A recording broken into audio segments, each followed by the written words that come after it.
Émotion et recueillement vendredi en mémoire des victimes des attentats de Paris. 2 semaines après les attaques djihadistes qui ont fait 130 morts et 350 blessés, François Hollande a présidé un hommage national aux Invalides. Une cérémonie en présence de proches de victimes et de blessés, mais aussi de policiers et de secouristes qui sont intervenus au soir du 13 novembre. De nombreux Français ont affiché leur solidarité en arborant le drapeau tricolore à leurs fenêtres, comme ici à Paris. La France et la Russie vont coordonner leurs frappes contre le groupe État islamique. C'est ce que François Hollande a obtenu lors de sa visite à Moscou jeudi soir. En revanche, pas d'accord sur le sort de Bachar al-Assad. La position de Paris sur le régime syrien semble toutefois s'assouplir au vu des déclarations de Laurent Fabius.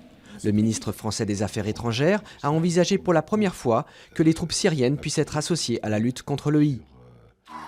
Je me sens ici comme chez moi, c'est ce qu'a déclaré le pape François depuis Kangemi, un immense bidonville de Nairobi.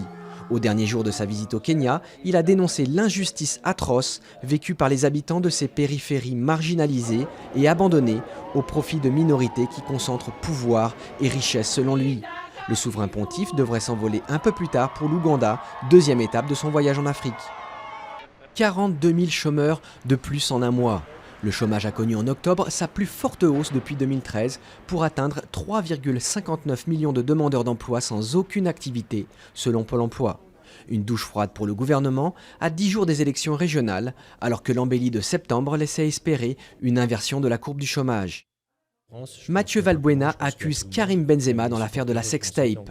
Dans un entretien au journal Le Monde, il affirme que son coéquipier des Bleus l'a indirectement incité à payer ses maîtres chanteurs pour récupérer une vidéo intime. Cette première déclaration publique de Valbuena fragilise la position de l'attaquant du Real, déjà mis en examen pour complicité de tentatives de chantage et privé d'équipe de France.